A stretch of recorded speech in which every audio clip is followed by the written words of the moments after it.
click wine. For the real star them. Tech charge, tech charge. Must be 18 or older, drink responsibly.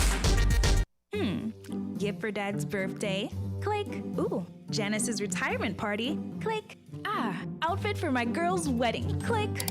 With TDC Airbox, you click, we ship. Register for your free U.S. mailbox today and shop all your favorite stores online. Enjoy the convenience, free consolidation up to £10, competitive rates, free package tracking account with live notifications, free delivery, and of course, excellent customer service. Visit our website at tdcairbox.com and register today. For more information, visit our offices at the C.A. Paul Industrial Site in St. Kitts and Penny's Industrial Site in Nevis. Follow us on social media at TDC Airbox. TDC Airbox. You click, we ship. Terms and conditions apply.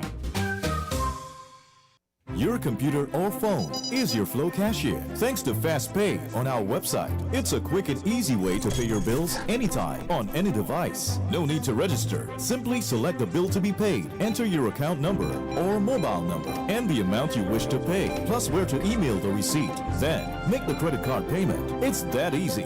Fast Pay for Flow bill payments at discoverflow.co.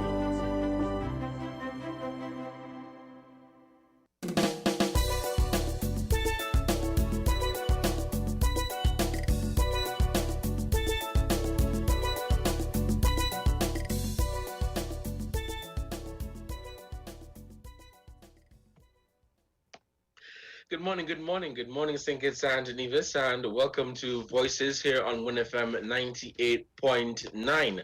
Good morning, and thank you guys so much for joining us.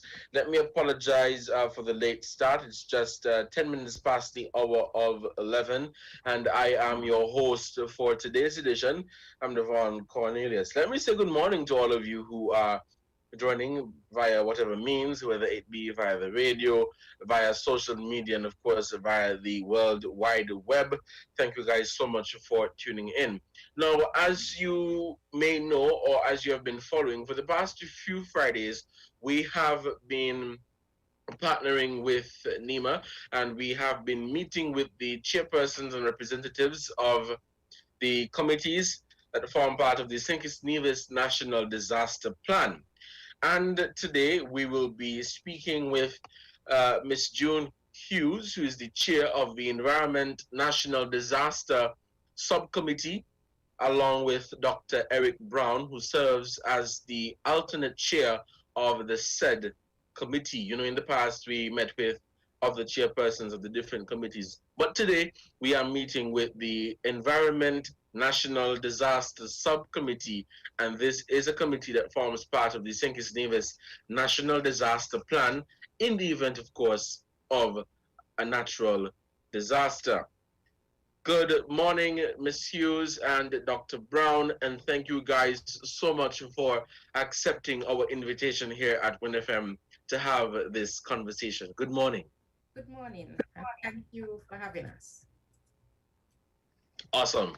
So, as I stated before, we're here to speak about the committee that you currently head, yourself and Dr. Brown, and to give the public some insight or for the public to have a better understanding of what role your committee would play in the event of a natural disaster. We know we have the different committees that would form part of the St Kitts and Nevis National Disaster Plan, but it would be, I think, better when members of the public understand what these committees are expected to do and what role they play or would play in the event of a natural disaster. So if you can, what is the general responsibility, or what are some of the responsibilities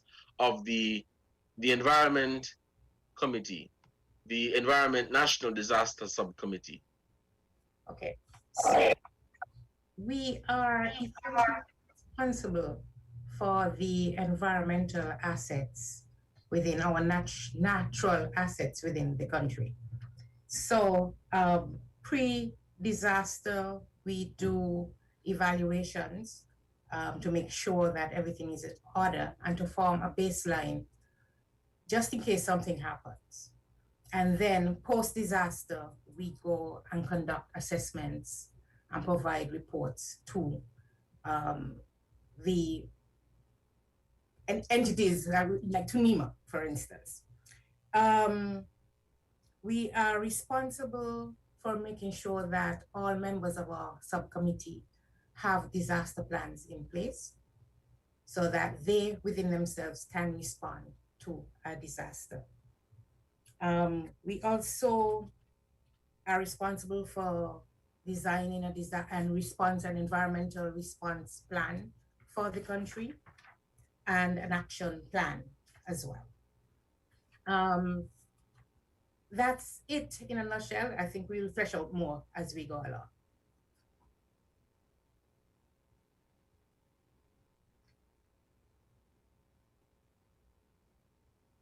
My apologies, my mic was muted. Yes, thank you so much, Ms. Hughes. Now, we are in the context of COVID-19. We are dealing with the challenges that COVID-19 has placed upon us as a people, as a country, as an economy. And I know, just like the other committees, you would have to prepare in advance, or you would have to make sure that certain things are in place, because I know you can't just wait until something happens to say, okay, let's start to prepare. So I know preparation would begin or should begin ahead of time to make sure that, in the event of this is what we do and we know what we're doing. Now, in the context of COVID-19, how has it been in terms of preparation and making sure that certain things are in place? Okay, as part of our natural assets, one of the things that we do is that we do this if we are speaking in terms of hurricanes. Prior to the onset of the hurricane season, we measure the width of our beaches because, beaches are critical to our economy and our people as well. And it forms part of the finished report post this disaster. So impacts on our beaches, whether our beaches are damaged, forms part of the report that the Prime Minister gives to the nation. So we will go out and measure our beaches. So what has happened is that COVID, especially this last lockdown, this last, what's the word I'm looking for? Surge in cases. And we were home, so it affected our ability to go out and form those baselines. So what we did, we got permission for our field officers to go. And so last week they started the work and have completed it this week. And what they did, they would go out and measure each of our beaches on the island and to set a baseline for this year as to the length and width of our beaches. I don't know if Dr. Brown will want to speak a little bit to the work that we are doing in the forest. Sure. In light of what we're talking about in terms of COVID, what we are saying is that there's a trend tends to define everything these days in the terms or context of COVID. Yes, COVID is a reality. But what COVID is just another scenario that compounds the whole big picture. And what we don't want is for persons to lose sight of the other aspects around us that is part of the whole equation. When we talk about the environment subcommittee, we are looking at minimizing the effects or hazards and anything that is that could potentially cause harm, damage, or loss to property, human life, and even the environment itself. So when we're looking at it, even with COVID or without COVID, there are serious issues out there that we look at and we analyze that we have to be mindful of And we as the general public, we as a people, we have to take care of those. And these are things outside of COVID itself. When we look at the wider environment, especially now we're looking at the hurricane season, we got to safeguard ourselves, safeguard our properties. So therefore, in the analysis that we did post-hurricane, that is going around in the communities, going around in the forest regions, and looking at the state of affairs, I want to draw foremost to the forefront a threat that is real in front of us. When we look at the news in these past couple of days, we saw that in Europe, Belgium, and Italy, we see that there is some heavy flooding that is happening. They call it a catastrophe, right? That is similar to when you have a category 5 hurricane hitting you. That's the level at which it is weighing. Flooding in the streets. You see in commercial areas, serious flooding. Now we here in St Kitts, we look at that and say, look at what's going on up there. But I'm going to tell us this. We in St Kitts, we have created the condition for the perfect flooding situation. We have created a perfect condition for it. How? We have made appeals time and time again, and it seems as though it's just getting worse, of the illegal dumping of refuge, solid waste in the guts and other lands where people see that they seem as though they're trying to hide the garbage. Our guts, not in just one, but around the island, especially in the forested areas, persons go and dump waste of all sorts. They dump household waste, stoves and fridge. Sometimes I wonder if the monkeys could cook because of all the appliances that persons have left there. I don't see they left there for them. Even from construction, tiles, shingles from roof, whatever there is, you name it, it's in the guts. And the guts are now clogged with all of this refuge. So if we have a serious downpour, and we know that our downpour normally starts in the mountain and not in the lower slopes. So rain could be falling up there. College Street Gut and Westbourne Gut can testify to that. It's sunny in Bastille, but a flood would come down because of the rains happening up there. And when these rains, the water accumulates and it starts washing down these things, if these things get jammed between rocks and blocks the natural waterway, the water must go somewhere and it will go somewhere. So what it starts to do is erode the sides of the guts. And then you have mud coming down. We look at Japan. We see Japan had, I saw some images of Japan there. We have some mudslide coming down through a town. Look like a river running, but it's mud coming down. We saw what happened in St. Vincent after the volcano erupted, and we saw how there were mudslides afterwards. We also are in imminent danger of these things, and it's caused by no but us. So I'm appealing to folks today, when I look at the going around, stop the illegal dumping. Not only that, not only in the guts, but you're dumping at open area. These stuff have a lot of toxic chemicals as they decompose. When you look at packaging and with the different writing, the different dyes and inks that they use, when these decompose, when these break down, they don't break down into protein and carbohydrates. They break down into some harmful chemicals that seeps into the soil and seeps into the water source. We're talking about we having cancer. We are the cause. We are poisoning ourselves when we do those dumping. And when I go around and do the assessment, I'm seeing more and more of these garbage strewn around. Hurricanes nowadays, you would notice, and more we are seeing them coming as a double star.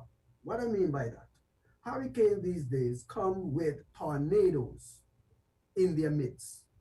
What this does is enhance the destructive power of the hurricane. A hurricane on its own blows things down. Things that are in front of them, like a bulldozer pushing. That's what it does. However, a tornado have a swirling effect, meaning it tends to lift things. And when it lifts things, it makes them airborne. Once they're airborne, the wind then carries them at tremendous speed, tremendous force. So when you have these garbage strewn around and a hurricane comes and starts flying, you have missiles flying all over the place. Missiles coming from direction. You see a grassland or some wood, and all of a sudden you just see zinc and stove coming after you. We are setting up ourselves for serious catastrophe. So I'm appealing to folks, the areas around you, keep them clear. Persons in the villages, we tend to have empty lots or abandoned buildings and things like that, and we use them as dump sites. And then we start to say, I wonder if government can come clean up. As if government is somebody just walking around it. We are the government to put them there. We need to take control and take responsibility for our communities and ensure that our communities are free of these hazards. For business places, mechanic shops, and other areas, you have loose material lying around. You may have an old motor somewhere.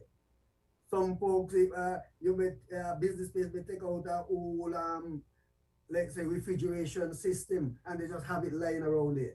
These things, what we are appealing to folks, sometimes you have it there, you may want to use it for something else or part. Make sure it is properly secured, tied down, not just loose.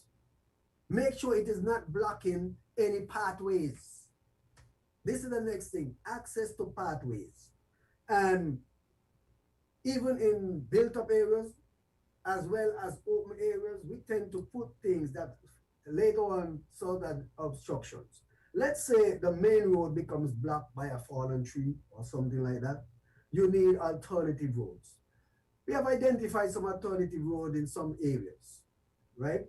Now, the thing with alternative roads, there tends to be one way, one lane roads. And people tends to be want to go both directions. Everybody want to get home, everybody want to go where they're going. But we also have to be mindful of this as well. Whenever sometimes you find that you're being directed through one road, and people decide, hey, I want to reach home, so let me go through too. And then you end up with a traffic jam.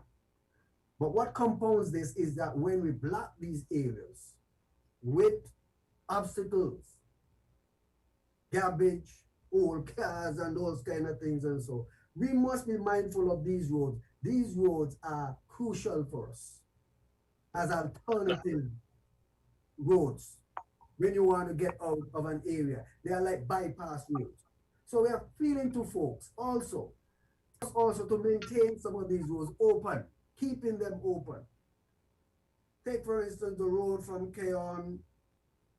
If something happened in Keys, right, the road is blocked. So alternative routes could be like going through Barefoots, right? So we want to keep these areas clear. If you're going, let's say, from Boyd's, the road is blocked at Boyd, Trinity somewhere, the old railway could be used as a bypass road. But often, that road is also blocked. A lot of garbage that from time to time is found there, and now and then some cars is found in there. So we're appealing to folks to be mindful of these aspects around us. We want to get persons to be aware of what we could do when it comes to maintaining the environment. It is quite essential. Another aspect I want to look at is the indiscriminate cutting down of trees. We have developed a culture where we want to see from one end of the island to the next. I don't know it. And persons see trees and just decide, let me cut down tree because I want to clear up the area. This may sound foolish to some person, but trees don't really make no place no darker than how it is really, you know. If the place dark, it plays dark. But the trees have a lot, renders to us great service. The root system holds the soil. And it holds that soil together so that it prevents the erosion. But guess what happens? When you cut down that tree, and people said we prune him. You say we don't prune, we cut down. We cut in such a way that sometimes the tree cannot regenerate itself, rejuvenate itself, and at a fast rate as it should. And it leaves, in the meantime, the surrounding area is left exposed. And as rain falls bit by bit, not only rain, there's some areas where you're exposed to wind. And wind erosion is also something that we must bear in mind. It moves particles bit by bit. You may not see it moving, but it's moving. It's loose. And we got to be mindful of this cutting of trees, especially along gut sides. Some people cut down trees, you wonder why they're cutting them now for. You're actually supposed to ask permission to even cut a tree in your yard, you know. I had one person had an issue, they called in, they made the assessment. In that case, the tree was a threat to the dwelling. So permission was granted. But then persons just going around the community just cutting down trees. We got to be mindful of that. Also, these trees also helps in conditioning the microenvironment, but we are losing them. Another aspect when we talk about environment and maintaining is food security. What happens after a disaster? And the way we take care of the environment is what determines the resilience or the ability to bounce back after a disaster. Our farmlands, we need to assess the farming system that we apply. A lot of our farmland is just open lands, open country. Trees are gone. And so it leaves the open land exposed to erosion. And the aspects there does not lend itself to the land recuperating itself at a fast rate, or for us to get back in there and have a viable production afterwards. The environment is our life, and we must seek to protect it. As the subcommittee, we try to go out and do analysis, do assessment, and to bring to the knowledge of our people our state of affairs and what we can do to enhance our readiness to face hazards. Right, thank you, Dr. Brown. It's 33 minutes past the hour of 11. We'll take this short break to say thank you to the sponsors for this program. And when we come back, we are going to continue this conversation. Let's take this short break to say thank you to the sponsors, and we will be back shortly. Stay tuned.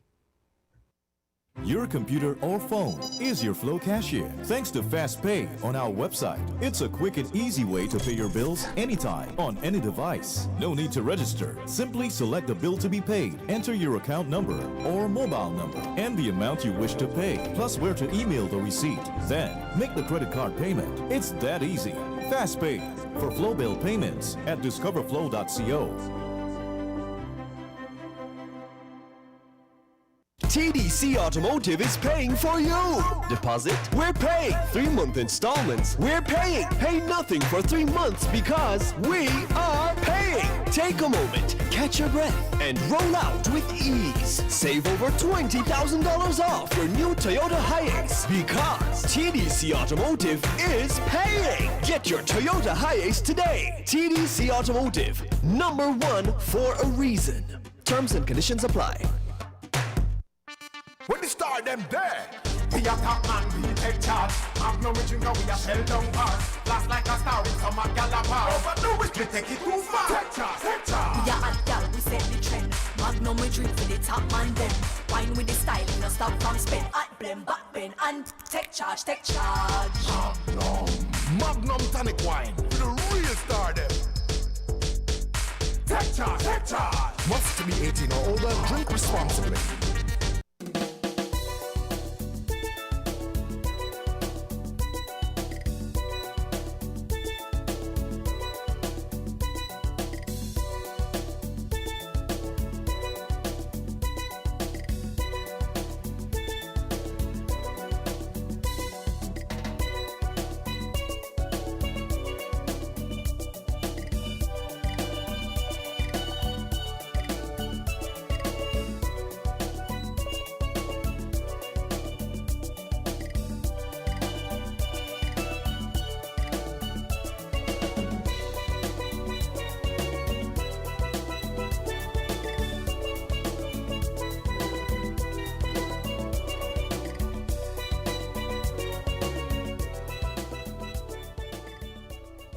Welcome back to Voices on WINN FM 98.9. I'm your host for today, Devon Cornelius.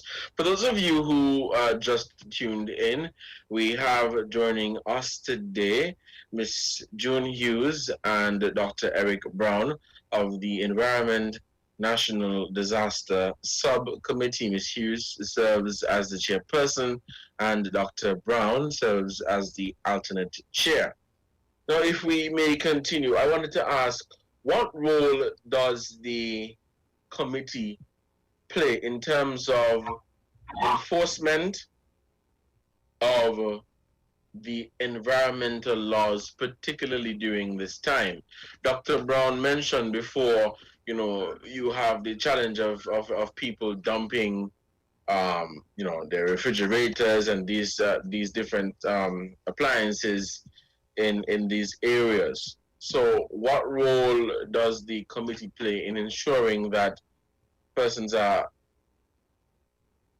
held accountable for such a behavior? I wouldn't say that the committee serves that enforcement role, but the Department of Environment, which is the chair of the committee, monitors, as part of our role, we monitor activities around the island and ensure that persons are following the rules where we can. Because of course, we could do with more persons, we need more personnel, and so that we could cover the entire island effectively. But we do with what we have.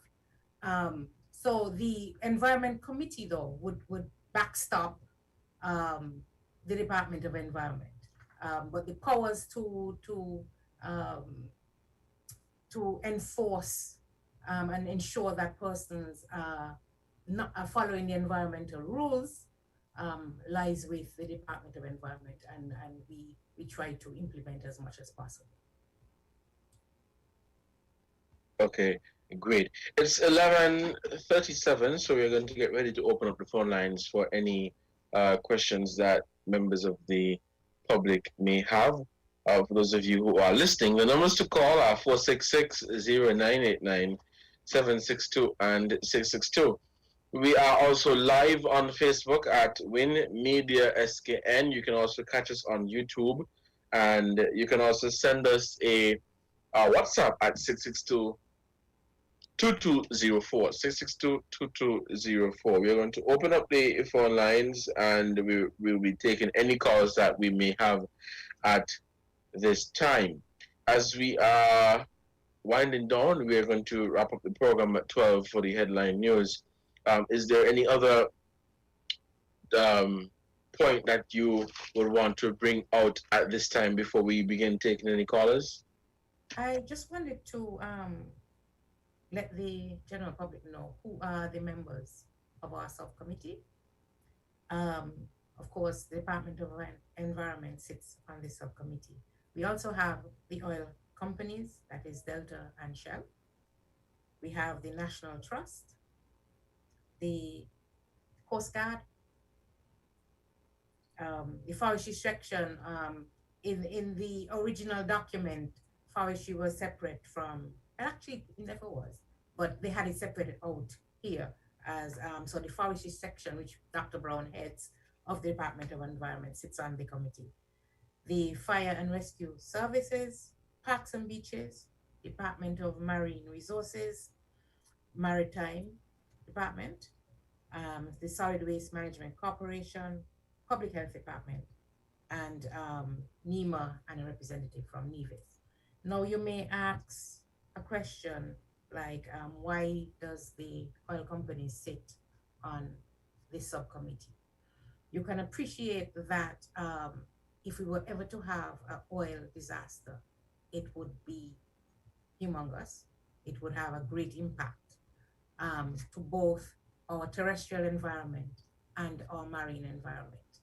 And so it's almost like keeping a close watch on them, make sure that their disaster plans are in place. And one of the reasons why they sit on this committee. Yeah, that's it.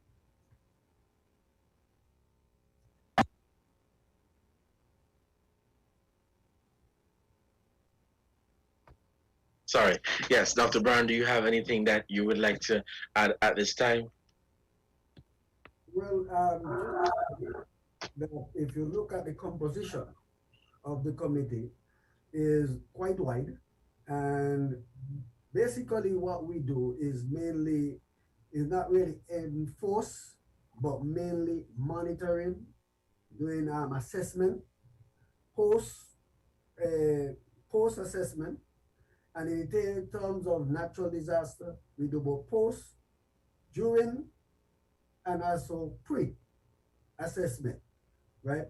Is to gather information, gather data, so that we can be at a state of readiness, right? So that we can help in the decision making, so that we can have effective response to the whatever hazard that is there threatening us.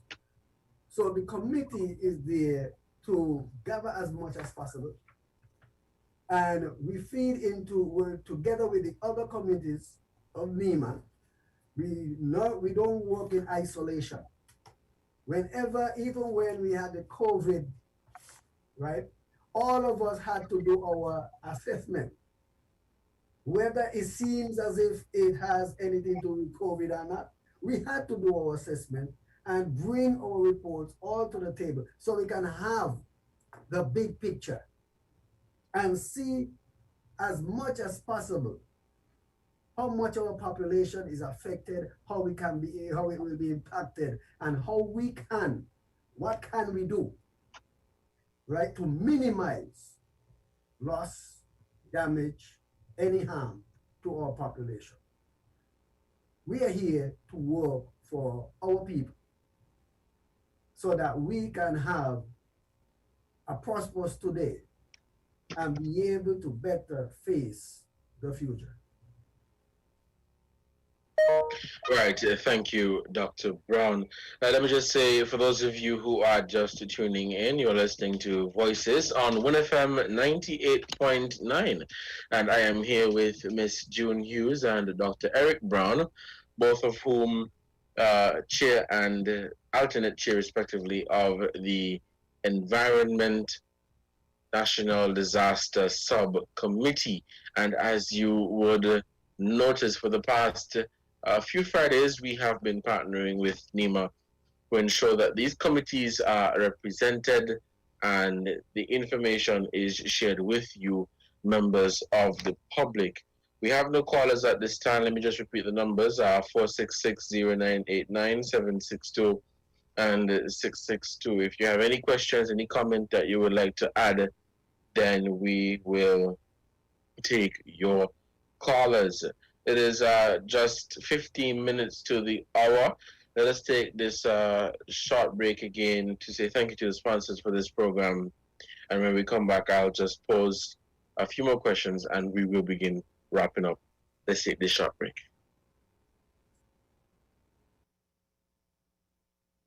Staying healthy has taken on a whole new meaning these days. So we ask, why do you put your health first?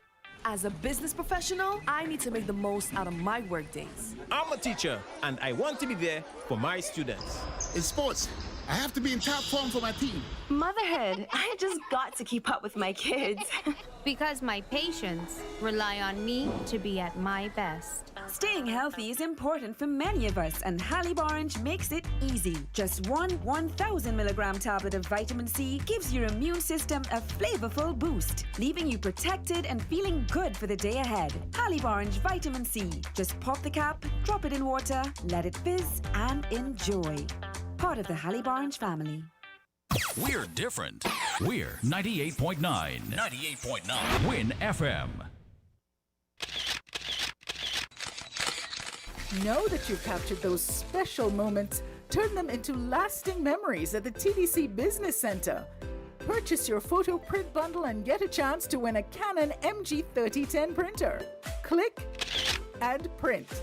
Visit TDC Business Center today. Your computer or phone is your Flow cashier. Thanks to Fast Pay on our website. It's a quick and easy way to pay your bills anytime on any device. No need to register. Simply select the bill to be paid, enter your account number or mobile number and the amount you wish to pay, plus where to email the receipt. Then make the credit card payment. It's that easy. Fast Pay for Flow bill payments at discoverflow.co.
Welcome back to Voices on WINN FM 98.9. I'm your host for today, Devon Cornelius. We have our first caller. Let's take this call.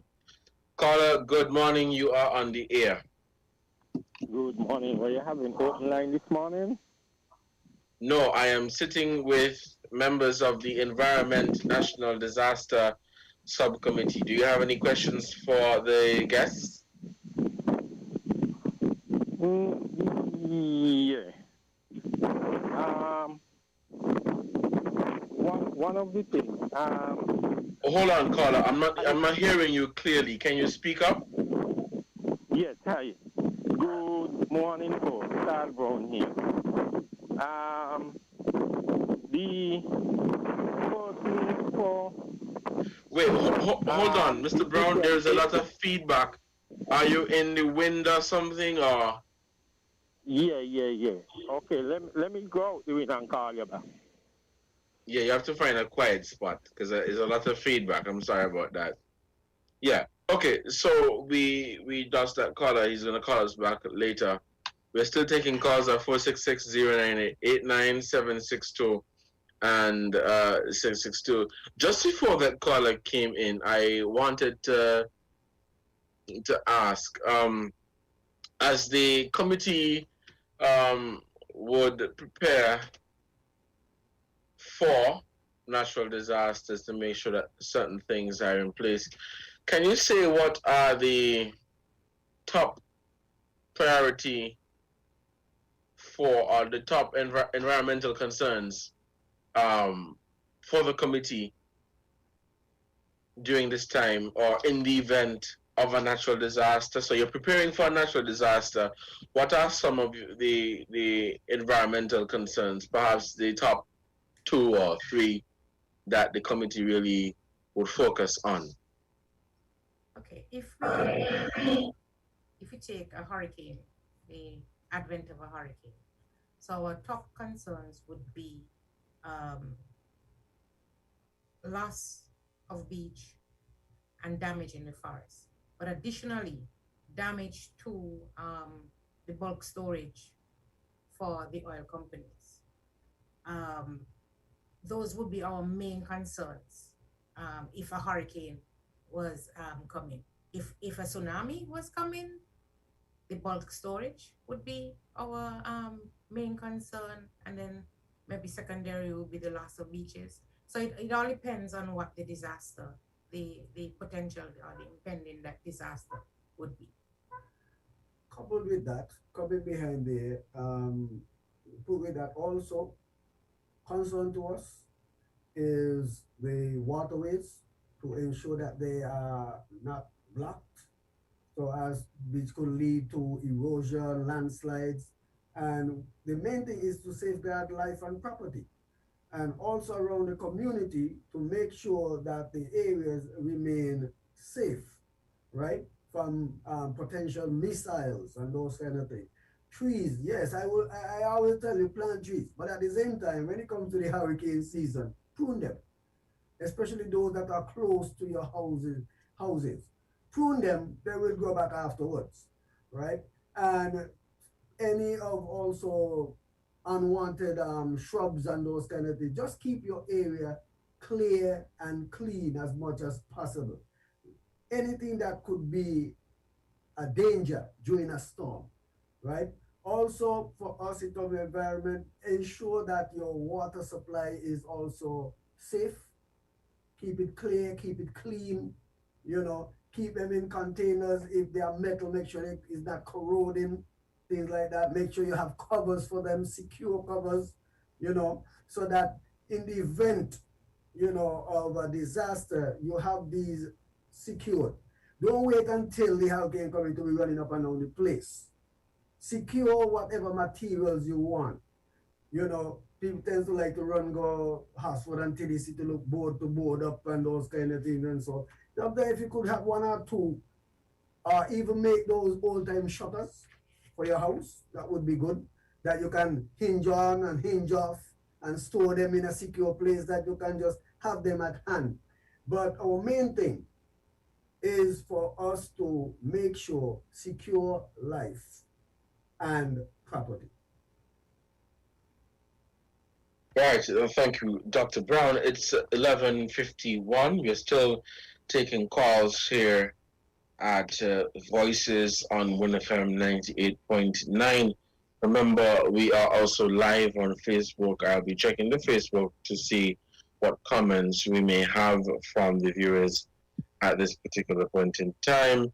The numbers are again 466-0989-762 and 662. We are taking your calls here on WINN FM 98.9. You can also send us a WhatsApp at 662-2204, 662-2204, and leave us a comment on the Facebook. So we're getting ready to wrap up the discussion. It's 11:53 now, and so we're getting ready to wrap up the discussion. Is there anything else that you felt you may have left out that you would want to share with the general public at this time? Just to say that sorry, not to cut you off, Dr. Brown, but we have a call on the line. Let us take this call and then allow you to give your wrap up. Caller, good morning, you're on the air. Okay, we seem to have lost that caller. Dr. Brown, you may proceed. I tell folks, BP in this time, BPP, we have been spared by the grace of God from hurricanes, but we don't know how long that's going to happen. Let our folks be prepared.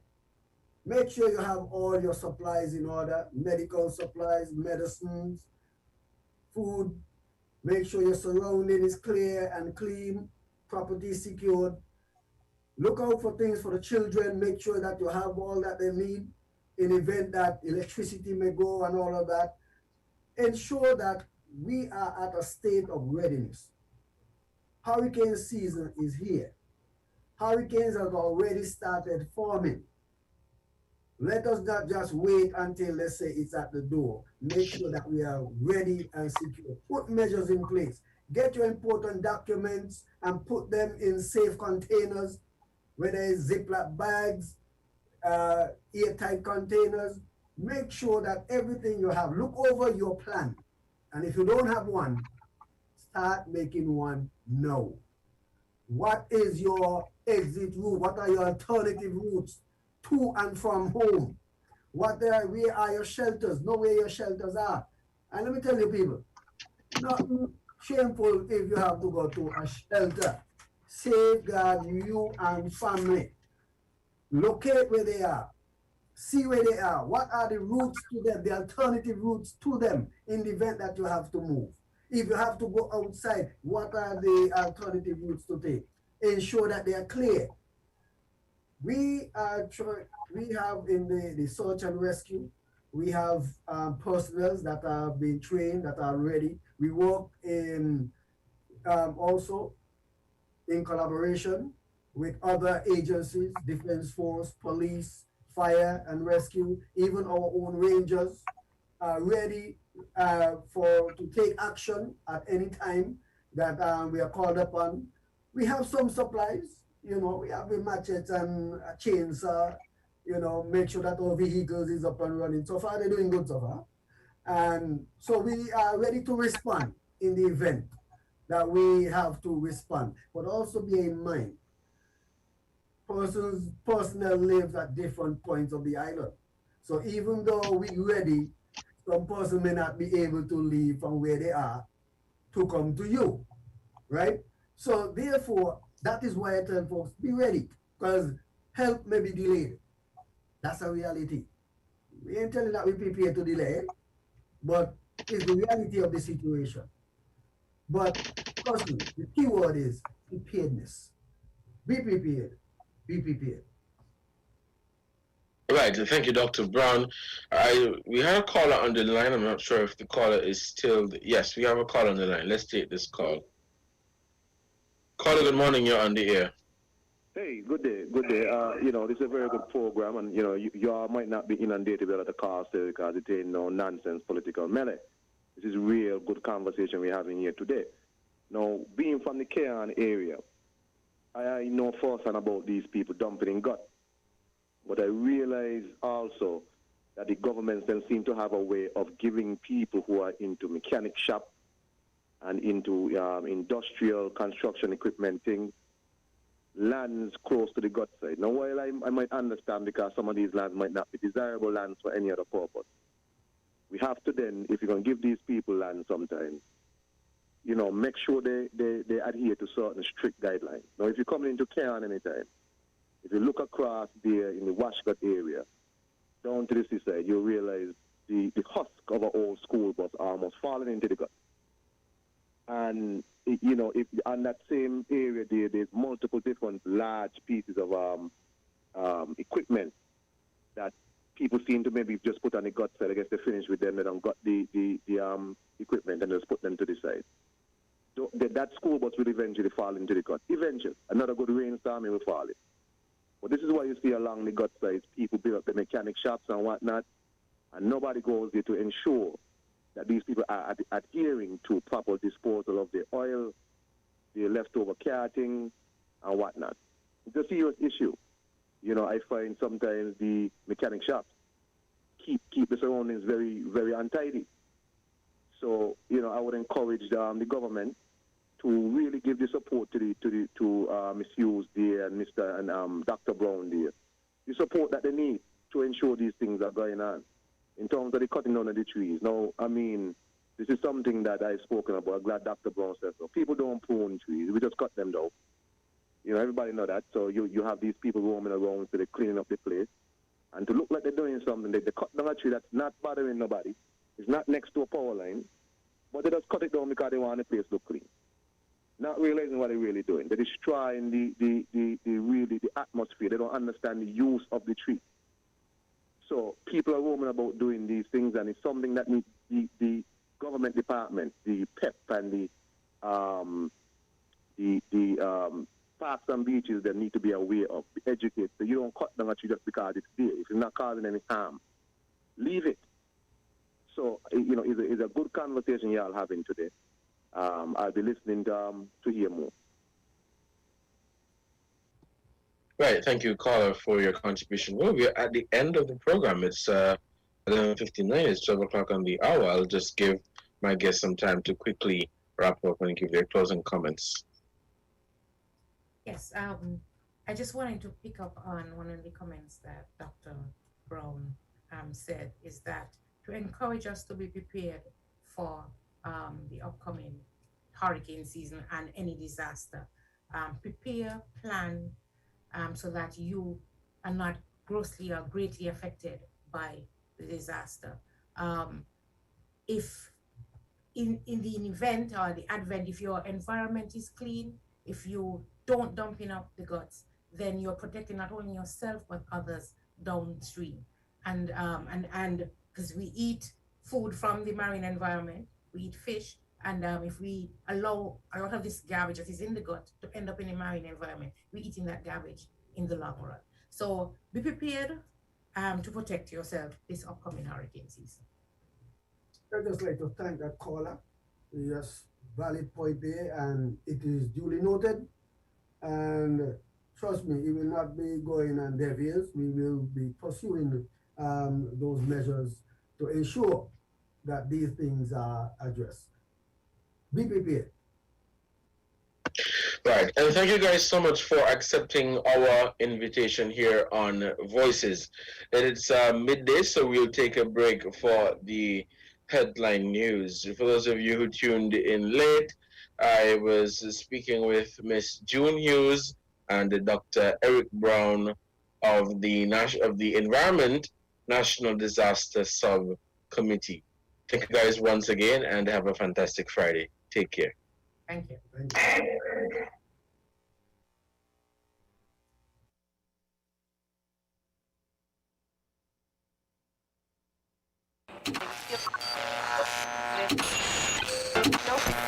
You found the sound. 98.9. WINN FM. We now bring you the headline news. The headline news is brought to you by Caribbean Alliance, KDP Enterprises, The Grange, and Caribbean.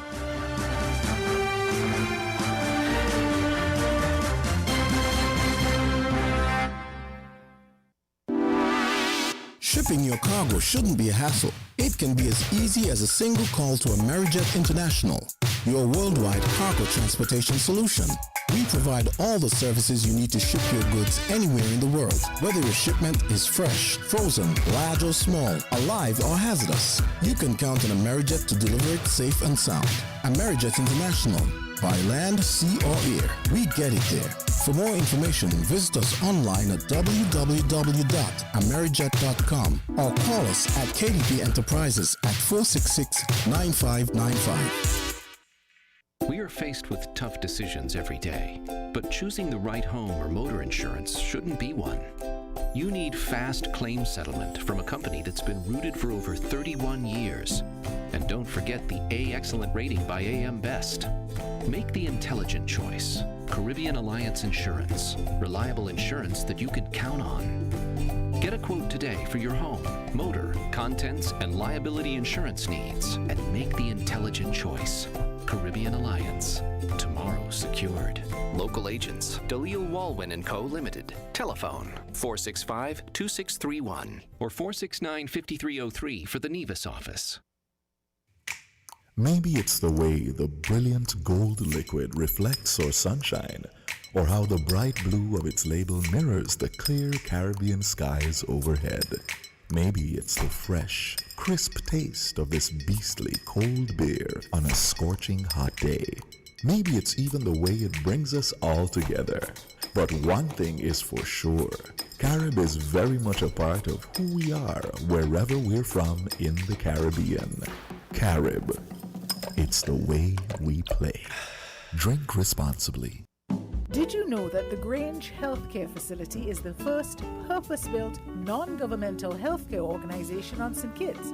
It's situated at Otley's, 7 miles east of Basseterre in beautifully landscaped surroundings. The Grange has a team of highly trained professionals and provides care that's rated as being comparable with UK and North American standards. The Grange offers varied accommodations to suit your individual needs, and our all-inclusive packages make the cost of care per hour the most competitive on the island. Services include convalescent care for all ages, daycare facilities for older adults, rehabilitation services, and training and continuing education for healthcare providers. For more information, call 466-5525 or 465-8020. Fax 466-8221 or email thegrangehealth@gmail.com or visit our website at www.grangehealthcarefacility.com.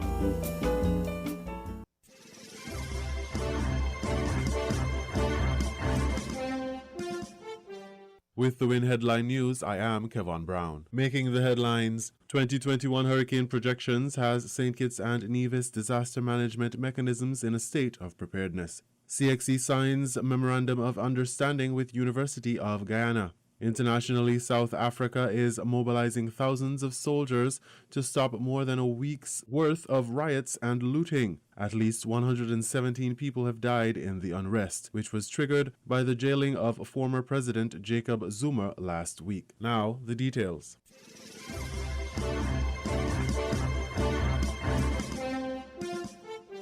With the update from the Colorado State University on July 9th, which forecasts an increase in the number of named storms from 17 to 20 and the number of hurricanes from 8 to 9, the Nevis Disaster Management Committee is preparing its various disaster mechanisms on Nevis. The peak of the 2021 Atlantic hurricane season approaches, and during the sitting of the Nevis Island Assembly on July 13th, 2021, Deputy Premier Honorable Alexis Jeffers, Minister with responsibility for disaster management in the Nevis Island Administration, gave details about the level of preparedness at the government and agency levels. The NDMD staff has participated in several regional meetings to date and also some training via webinars. The Nevis Disaster Management Plan and Emergency Contact List have also been updated and have been circulated to the general public. I am pleased to also report, Mr. President, that all subcommittees have reported a state of readiness. Emergency shelters as well have been inspected, and a list have been circulated to the general public via the local media and also on social media as well. The Cotton Ground and Pond Hill community centers, used as emergency shelters during natural disasters, have been outfitted with 1,000-gallon water tanks and aluminum hurricane shutters. Very high-frequency radio equipment has been installed at the Cotton Ground Community Center. The same is scheduled to be installed at the Butlers, Pond Hill, and Albertha Payne in Bath Village community centers, which were donated by the Japanese Embassy's grassroots funding program. Jeffers advised the general public to bolster their disaster preparedness plans because of the updated projected forecast. For the hurricane season so far, 5 named storms have already occurred, and we are only halfway through July. Deputy National Disaster Coordinator Claricia Langley-Stevens, during the July 15th broadcast of Working for You, expressed that in 2017 the Mitigation Council agreed to activate 8 primary shelters on St Kitts and 5 on Nevis, as the council was expecting the Federation to be affected by a Category 5 hurricane. Since then, the council has continued with the model of opening emergency shelters before a storm because they found the model worked better at mitigating relief efforts. There are no prerequisites for admission into shelters. However, upon arrival at a shelter, an application form must be completed. Langley-Stevens also emphasized the need for personal disaster preparation. From a family standpoint also, and we can't say this enough, in putting together your emergency supplies kit, we found that persons would have contacted us at the agency during an impact to let us know, you know, I have the flashlight, but I didn't buy any batteries. Or I have the candles, but I don't have any match because all of them got wet and things of that nature. She then went on to recount a situation in 2017 as an example to help people understand the necessity of personal preparation. I know a young lady who would have contacted us in 2017 where her roof would have been blown off, and thankfully she had reached out to the agency on a personal level to be able to ask, what are some of the things that I need to put in place? And so she quickly put her documents in the Ziploc bag and had it secured so that, you know, if the roof went off, water wouldn't damage her important documents. Water storage was something that was done. And I like to use her personal story because it helps, because she lived in the house at the time with a young baby and an older mother who required insulin, medication that needed to be refrigerated.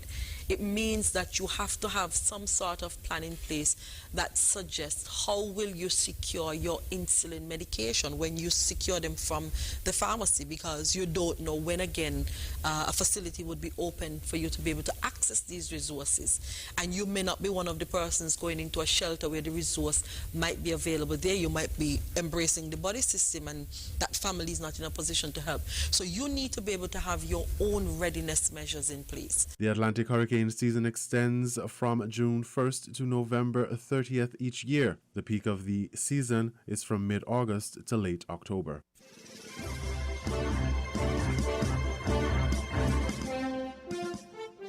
The Caribbean Examinations Council signed another Memorandum of Understanding with the University of Guyana during a virtual signing on Tuesday, July 14, 2021. A release from the Council stated that under this new Memorandum of Understanding, the University of Guyana would formally recognize the CXC Associate degree and its use for matriculation by candidates. CXC will also facilitate the sharing of candidates' examination results, allowing for a smoother matriculation process for students seeking to access the high-quality tertiary level education available at the University of Guyana. The University of Guyana will provide CXC with access to its faculty to serve as subject panels, review committees, examining committees, CXC's research advisory group, and function as moderators and other resource personnel in the development of learning support resources.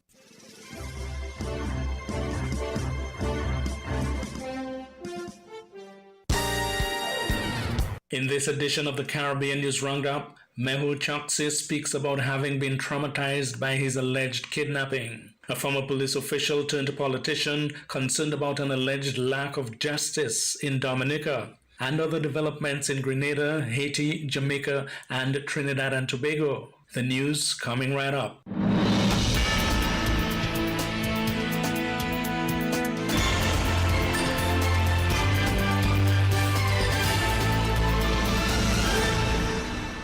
Wanted diamond trader Mehul Choksi says he is traumatized by the events surrounding his alleged kidnapping from Antigua to Dominica in May. Choksi returned to Antigua on Wednesday after the Dominica High Court granted him bail on medical grounds. He's facing charges for illegally entering Dominica. Let's hear in this Thursday Evening Observer Radio report what Mehul Choksi has been saying about his ordeal. In a recording shared with Observer, which we have not yet been able to independently verify, he spoke of his ordeal. I could have never imagined. I'm back home, but this torture has left permanent scars on my psychology and physically, rather permanent scars on my soul. I could have never imagined that after closing down all my business and seizing all my properties, a kidnapping attempt would be made on me by the Indian agencies. I was always hearing about it, but I never believed that they could go to this extent. He claimed that he was indicted. He has indicated to Indian authorities on several occasions that he was unable to travel due to ill health. However, he says he was also open to cooperating with their investigations. Or by Zoom or anything, I'm always available. But this inhuman and brazen kidnapping was never expected by me. Though till now, I have been seriously considering to return to prove my innocence in India. My medical condition is very bad and it has worsened like anything in the last over this 50 days of my kidnapping. And I'm extremely apprehensive of my safety in India. This was so inhuman and it is, I don't know whether I will be able to come back in a normal mental or physical condition. Choksi was reported missing from his Jolly Harbor home on May 23rd. He was found in neighboring Dominica some hours later and was subsequently jailed for entering the country illegally. His lawyers claimed he was kidnapped from Jolly Harbor by police officers who appeared to be Antiguan and Indian and taken to Dominica by boat against his will. In Dominica, former high-ranking police officer Nicholas George has in a recent statement warned that there could be chaos in Dominica because of an alleged lack of justice in the country. George, who is currently a part of the opposition United Workers' Party, is of the view that the police are neglecting their job that includes helping ensure that there is justice in the country. He alleges that they are carrying out a political mandate for the current Dominica Labour Party of Prime Minister Roosevelt's carrot. This denial of the citizenry to justice in Dominica through the institutions set up to bring justice to the citizenry will result in the citizenry taking their justice. They will take their justice. They will gain their justice. They will decide and define their justice. When they do that, it will come in direct confrontation with the laws of Dominica and the people enforcing the law. It is in the view or the mind, maybe in the view and the mind of the chief of police, that he has sufficient police officers to suppress an angry people. He has sufficient firearms and ammunition to suppress an angry people. And therefore, the political directorate on Roosevelt's carrot side are seemingly dependent on that force. George, in a statement, gave some advice to the acting police chief Lincoln Cobbett, apparently aimed at what he considers an approach that can diffuse what the former police official predicts could be unrest in the country. He says he is concerned because people starved of justice may decide to seek that justice themselves and that the police could move to suppress an angry people. Sufficient police officers and sufficient firearms and ammunition to suppress an angry people if they rise when they feel that they have no recourse but to take action to bring justice to themselves, the citizenry of Dominica, and the nation state of Dominica. I am saying to the chief of police, now is the time to make an assessment of the political heat that is in Dominica. He must make an independent assessment as to how these degrees are rising on the political thermometer of Dominica. Don't allow it to get in the red merely because the red party is ruling. They are already danger. If you allow this thing to get into the red on the thermometer, he will not be able to control it before there is a descendance of chaos or ascendance of chaos in the country. Advise the Prime Minister that the directions that we are going in are not correct and leave him to take a decision, but make sure you have documentary evidence that you are so advised, the Prime Minister. Now is the time to do that. Nicholas George says he was made aware since making that statement that a van load of police officers went to his house at Colliho. According to George, he was not at home at the time. Nature Isle News reports having attempted to get a comment from the police on the matter, but was unsuccessful. Nicholas George is a former superintendent of police and former deputy chief of police. He is currently a politician and was an election candidate for the United Workers' Party. In Grenada, civil servants retiring without receiving a pension has become a major talking point in the country. A recording of Prime Minister Keith Mitchell promising to restore pensions was met with a deafening silence among public workers during a rally on Wednesday. Trade unionist Daisy Hazard explained there why these government workers are not buying that Keith Mitchell promise. No more MOUs, says Public Workers Union PRO Daisy Hazard, as she questioned what happened to the formula to restore pension the NMP administration promised during its 2018 election campaign. You have said to the Grenadian people that we are greedy, that we are trying to destroy the fiscal space of this country. What you did in 2018, rather than come with a formula, rather than reinstate the pension, you sat in our parliament and you reviled us. You sat in our parliament and you poured scorn on our heads. Following the 2018 elections, Hazard says the unions and public officers were instead ridiculed. And we know that silly season is soon going to come around, and you are going to come back to us. But brothers and sisters, are we going to be fooled this time? Are we signing an MOU? Will we sign any memorandum of understanding? The trade unionist highlights that public sector unions held on to their stance of being honorable despite the bashing by critics for doing the proper thing. They proved themselves to be a dishonorable bunch of rogues in our country. They proved themselves to be men and women with little integrity, comrades. They proved that their words cannot even be trusted. And that is why, in our present 4% struggle, when they came to the table and offered us bonds to mature in 2021, we said no thank you. The PWPRO made mention of several public officers who have retired without pensions and have had to struggle to make ends meet. I am Gerard Joseph for GBN News. The head of security at Haiti's presidential residence has been placed in police custody. Quoting a close associate, cable news network CNN said Dimitri Herad was placed in police custody as accusations focused on any possible insider connection to President Jovenel Moise's assassination. That report, as the authorities in Haiti continue to investigate the assassination of the Haitian president. Herad is reported to be in police custody. He is the head of the General Security Unit of the National Palace.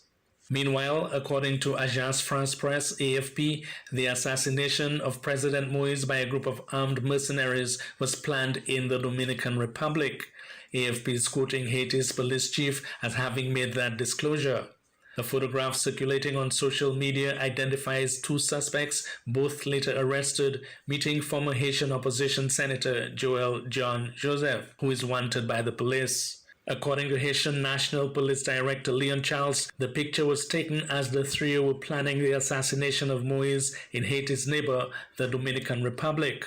Charles told reporters that they met in a hotel in Santo Domingo. He said, quote, around the table, they are the architects of the plot, a technical recruitment team, and a finance group, end quote.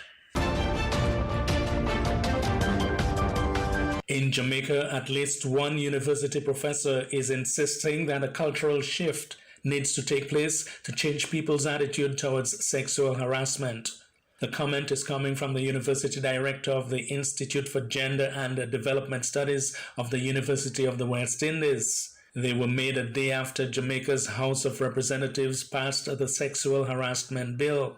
The bill now has to go to the Senate for approval. This report from TVJ News. Professor Opal Palmer-Adisa argues that a major cultural shift will now need to take place. There's been so much, for want of a better word, a kind of lackadaisical attitude about what sexual harassment is, and no, me just like her or whatever.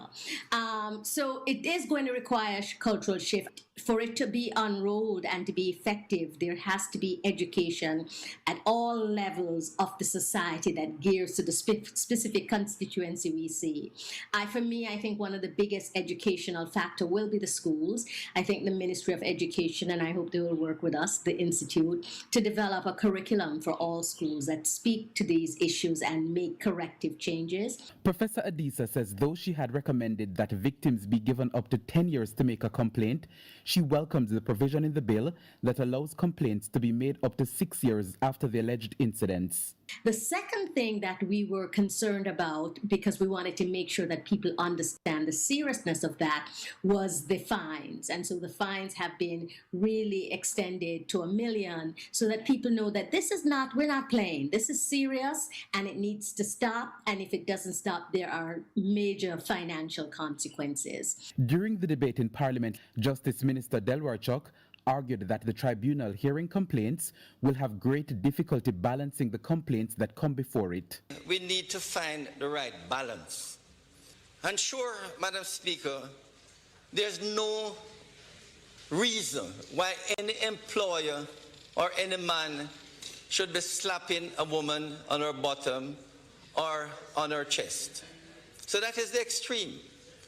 But we cannot ignore, Madam Speaker, where an affectionate touch on the shoulder or on the elbow or a squeeze of the hand is deemed to be sexual harassment. So we have to be careful in finding the balance between an affectionate touch and an inappropriate slap. Gender Affairs Minister Olivia Babsy-Grange argues that the bill is gender neutral, as both men and women oftentimes recount experiences of sexual harassment. This bill seeks to protect and prevent sexual harassment in not only workplaces and institutions, but also in accommodations, be they residential or business accommodations. Therefore, Madam Speaker, the landlord and tenant relationship is captured in Clause 11 of the bill. Vashon Brown, TVJ News. Now the latest COVID-19 figures from Trinidad and Tobago. Here's TV6 News. Trinidad and Tobago has yet again recorded 6 more deaths as a result of COVID-19. According to the Ministry of Health, the latest people to succumb to the virus include 2 elderly men and 2 elderly women, all with comorbidities, as well as 1 elderly woman and 1 middle-aged man without comorbidities. This pushes the COVID-19 death toll to 969. Health officials say there were 192 new COVID-19 cases. 47 more people were discharged from public health facilities. And again, there were 208 recovered community cases. Currently, 318 people are hospitalized. TNT now has 5,753 active COVID cases. And that's the Caribbean News Roundup for today, Friday, July 16. I'm Ken Richards. Thanks for listening.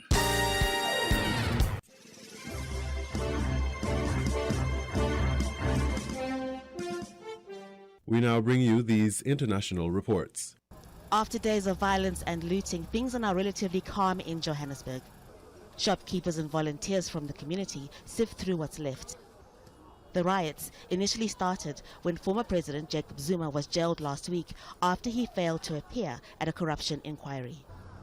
Grievances after Zuma's jailing turned into anger and frustration about inequality and poverty in South Africa. This shop here, Freedom, this is a shop, most of the people, they depend on this shop because it's much cheaper than other supermarkets. So now when it's like this, people are going to suffer. Yeah. I'm not condoning what they're doing. It's mayhem. I'm not okay with it. It's the worst unrest South Africa has seen in years. We've destroyed our place. Where are we going to get jobs, food, the things that we are crying about that we don't have? We are destroying the ones that we still have. The little bit that we have, we destroyed it. For what? Starting over for many is not going to be easy.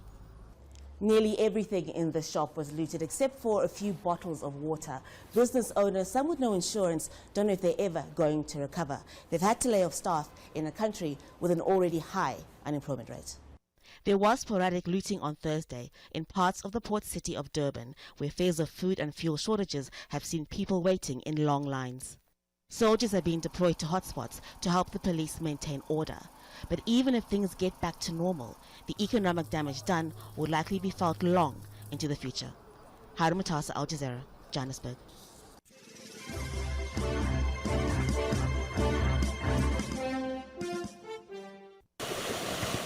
In the states of Rhineland-Palatinate and North Rhine-Westphalia, Oh my God! cars were tossed around like toys in the rising waters. Oh no! Homes and businesses washed away. As the flooding in some areas recedes, the death toll rises. with several people still missing. Rescue efforts are on the way to bring the stranded to safety. In villages cut off by floodwater and landslides, helicopters pluck people from their rooftops. What you see here now is worse than after a bombing raid, and this is guaranteed to take 10 years. The people are all broke, the businesses have been hurt, so it's just horrible now. On a visit to the United States, the German Chancellor promised to do everything possible to help. These are terrible days for people in flooded areas. My thoughts are with you, and you can trust that all forces of our government, federal, regional and community, will do everything in difficult conditions to save lives, alleviate dangers and relieve distress. Over the border in neighboring Belgium, floodwaters rip through villages, submerging homes. Around midnight, I heard a scary noise. I looked through the window and I saw that there was a torrent of water, at least 50 to 60 centimeters deep. And in the Netherlands, several care homes were evacuated, with some local residents driven by tractor to safety. People here have really been taken by surprise. They've never seen so much water inundating their cities and driving them away from their homes. Extreme wet weather has been paralyzing large parts of this border region here between Belgium, Germany and the Netherlands. More torrential rain is forecast, and with it, fears of further devastation. It's been called a once-in-a-generation flood, and it isn't over yet. Step Vassen, Al Jazeera.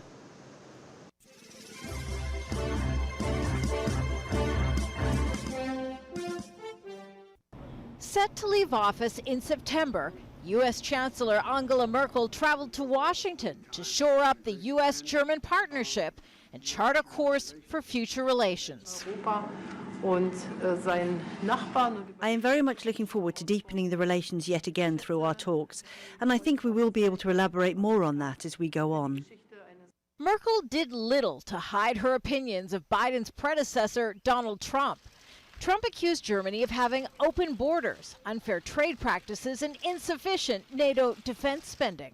So when Biden took office, he immediately resolved some trade differences. The U.S. sees Germany as an ally for combating global problems like climate change and emerging from the COVID-19 pandemic. Biden was pressed on when he'd lift the ban on travelers to the United States from the EU's Schengen region. Ban, it's in process now. And I'll be able to answer that question to you within the next several days, what is likely to happen. Biden and Merkel did share concern about China's tightening grip on Hong Kong. Biden told reporters his administration will issue an advisory cautioning U.S. companies about the risks of doing business on the island. The situation in Hong Kong is deteriorating, and the Chinese government is not keeping its commitment that it made how it would deal with Hong Kong. But where Germany and the U.S. differ is over Nord Stream 2. The gas pipeline runs from Russia, a U.S. adversary, to Germany.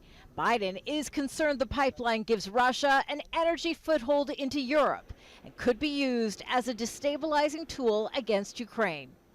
Russia annexed Ukraine's Crimean Peninsula in 2014 and maintains a heavy military presence along its borders. While I reiterated my concerns about Nord Stream 2, Chancellor Merkel and I are absolutely united in our conviction that Russia must not be allowed to use energy as a weapon to coerce or threaten its neighbors. We have different views on what this project entails, but I want to make it very clear. Our understanding was and remains that Ukraine remains a transit country for natural gas, that Ukraine has a right like any country to territorial sovereignty. The Nord Stream 2 pipeline is almost complete. That's why the White House says it's too late to take punitive action in the form of sanctions against Germany. President Biden hopes waiving sanctions will allow for future diplomatic conversations with Germany about potential negative impacts the pipeline could create. Kimberly Helkett, Al Jazeera, the White House.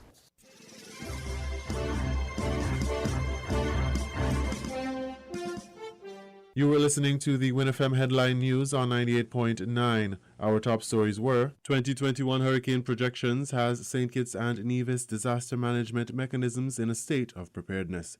CXC signs Memorandum of Understanding with University of Guyana. Internationally, South Africa is mobilizing thousands of soldiers to stop more than a week's worth of riots and looting. At least 117 people have died in the unrest, which was triggered by the jailing of former President Jacob Zuma last week. Thank you for listening.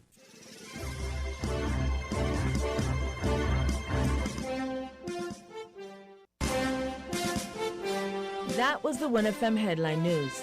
The headline news was brought to you by Caribbean Alliance, KDP Enterprises, The Grange, and Carib Brewery.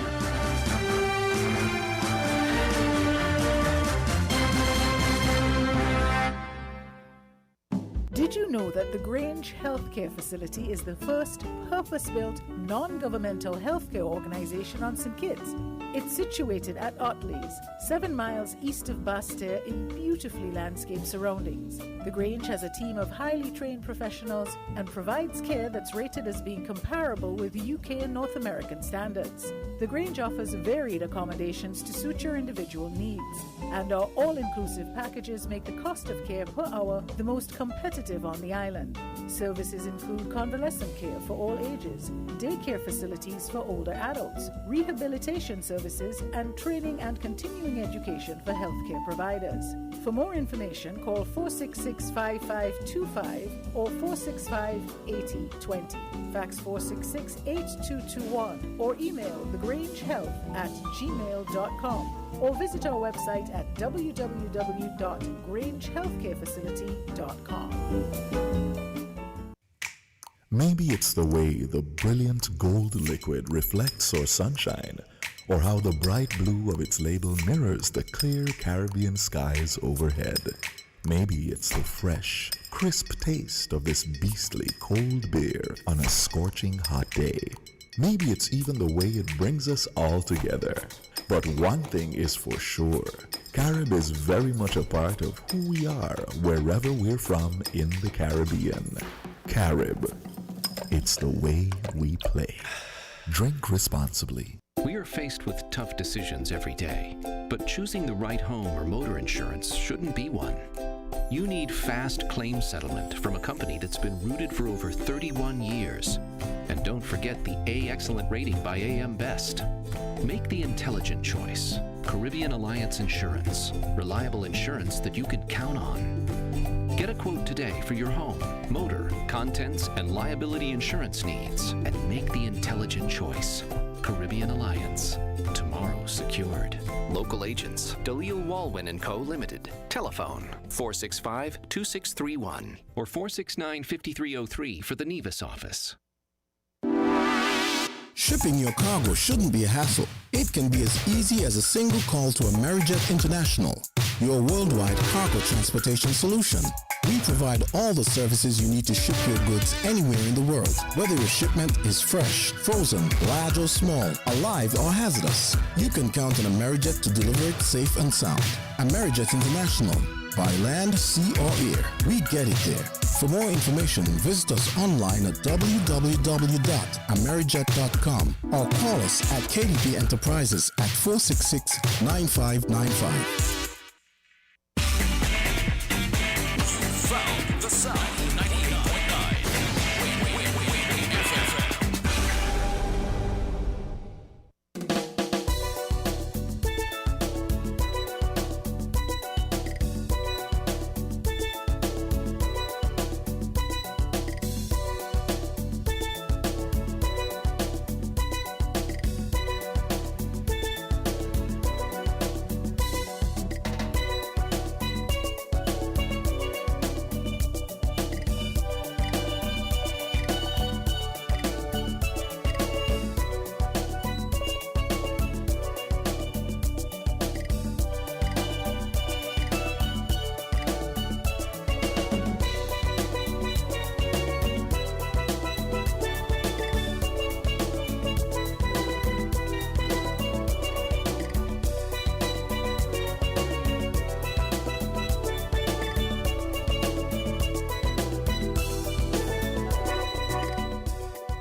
Voices on WINN FM 98.9. I'm your host for this afternoon, Devon Cornelius. Let me say good afternoon to all of you who are joining us this afternoon. I am here with a very special guest, and we are going to be talking about CPL, the highly anticipated CPL that will be hosted right here in St Kitts and Nevis at the Warner Park Stadium. I am here with Mr. Chris Watson, and he is the head of marketing for CPL. Chris, good afternoon and welcome to Voices. Hi, Devon. Hi, everyone. Thank you so much for having me on. It's an absolute pleasure. Great, and thank you once again so much for accepting our invitation. Let me say good afternoon to everyone who is joining this interview, whether you are joining via radio or if you're joining via social media. As I said before, I'm here with Mr. Chris Watson, and he is the head of marketing for CPL. So as I mentioned before, Chris, CPL is very highly anticipated here in St Kitts and Nevis. This is what we have been looking for a very long time.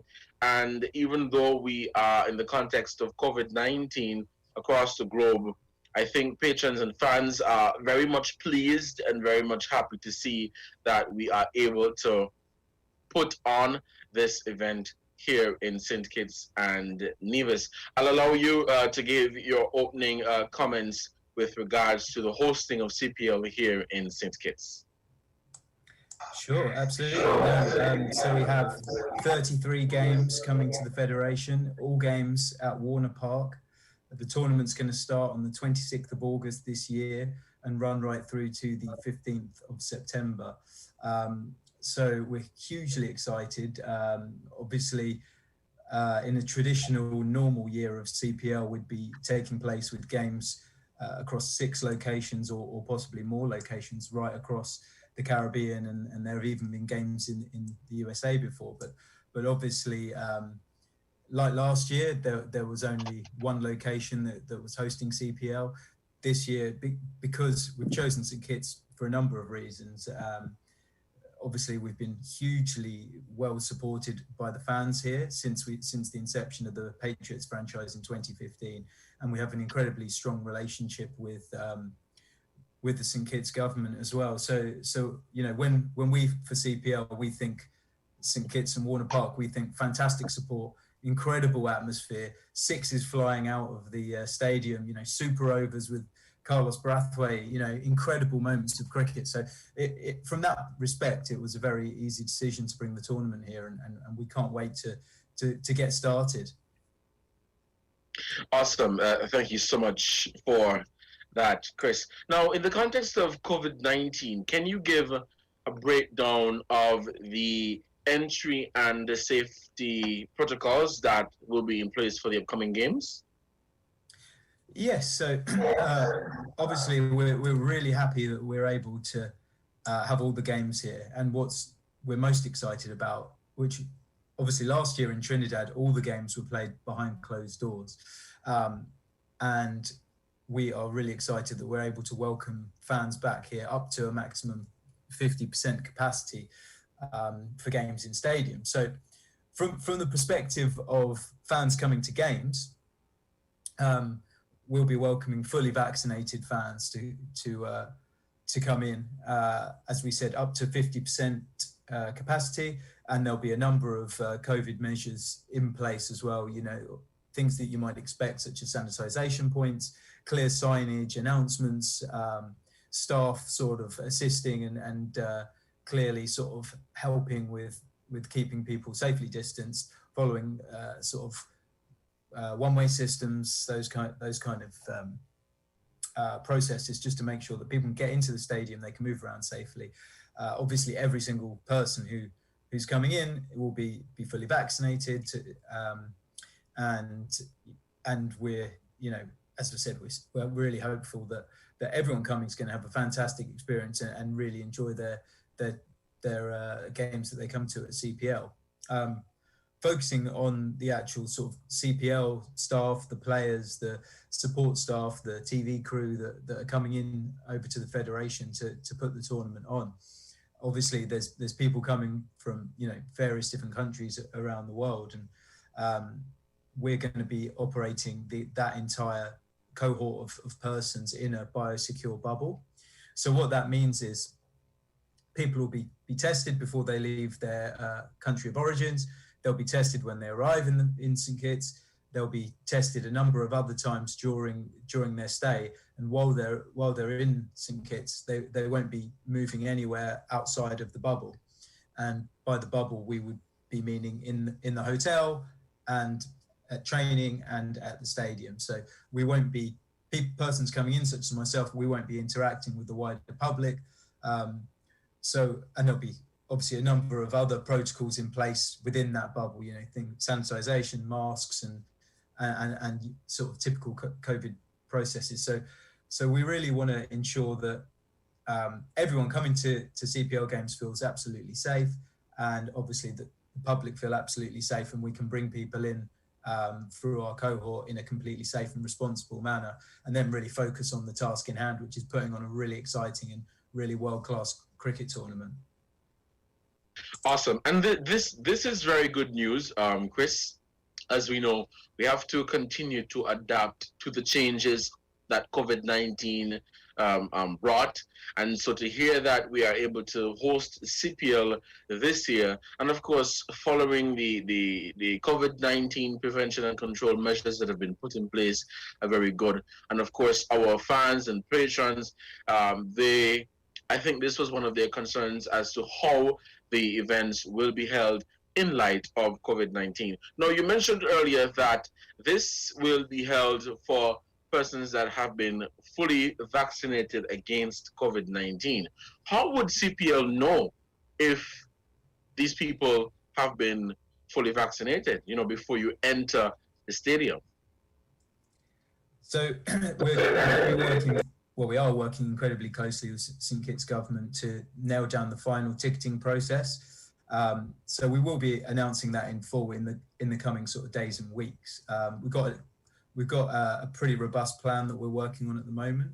We're just validating a couple of different options and ways of doing it, whether that's at the point of purchase, you know, checking against some sort of database, or there being some sort of potential proof of vaccination that people show as they come to the gates, or a combination of both, potentially. But what's clear is that we will have a very clear and robust process that we will communicate widely over the next few weeks, which will explain to people exactly when we're going to sell tickets, when we're going to check people's vaccine certification and ensure that people who are going to be coming are fully vaccinated, and then the process of getting into the stadium and enjoying the cricket, really, because we don't want to add any unnecessary additional layers. We want the process of coming to a game to be as seamless as possible, but also feel as safe as possible, so that the persons can come in and have a fantastic time. So we'll be, we're working with Janelle Powell, Minister of Education and Sport. We're working with the Chief Medical Officer and Dr. Laws and her team. So we're making sure that everything that we propose is fully signed off by St Kitts government and is following all sort of local protocols and processes and is safety first. So as I say, we can't wait to welcome fans in from the 26th of August. Great. So essentially, fans here in St Kitts and Nevis and other people that will be attending CPL, you can expect some excitement, but of course with adherence to the COVID-19 protocols. Awesome. Now, as we continue, you mentioned that the first game would commence late August, so that's next month. And we know that the economy here in St Kitts and Nevis is set to benefit tremendously from the impact that CPL will bring. Now, can you say when St Kitts will begin experiencing some economic impact from the hosting of CPL? Definitely. I think that's going to start imminently if it hasn't begun already, and that's going to flow right through into the tournament and also leave a really, really strong legacy after the tournament. So I think there's a huge number of factors. I think if you look at previous years, I think in 2019, when we last had fans in stadiums, the study that we had commissioned by a research company suggested that the direct economic impact of CPL was $136 million. So if we can get anywhere near that level, contributing to St Kitts, then it's offering a huge value and huge direct contribution to the island. In essence, I mean, you're looking at things that CPL's putting together already, like booking a huge number of hotel rooms for a significant period of time. I think in 2019, CPL booked about 36,000 hotel room nights. So that's an awful lot of investment in hotels. And when you factor in taking on local staff on employment contracts, in a normal year in 2019, CPL took on about 1,500 staff. So it's not going to be quite that number in St Kitts, but there'll be a significant number of persons employed. And during the tournament, there's going to be all manner of economic impact contributions through all the contracting companies that we take on for security or catering or ticketing or entertainment. CPL spends literally millions of dollars in investing in actually putting the tournament on, and we see that to be a huge direct benefit. But another thing I think that will really be a strong, hopefully a knock-on effect, will be now that the quarantine period for vaccinated persons coming into the federation has been reduced from 9 days to 3 days. We're quite confident that hopefully fans from some of the rest of the region who might want to come in and travel and visit St Kitts to take in some of the games. So that may well bring a direct tourism fact immediately. I think again in 2019, Trinidad, they hosted the finals. Then they did a research study and they were able to track nearly 5,000 people that came in for the knockout games or for the Trinbago games earlier in the tournament that took place in Trinidad. So we're hoping that there'll be a significant number of people who will want to come in, come have a break, come vacation, come to some games and spend money on island.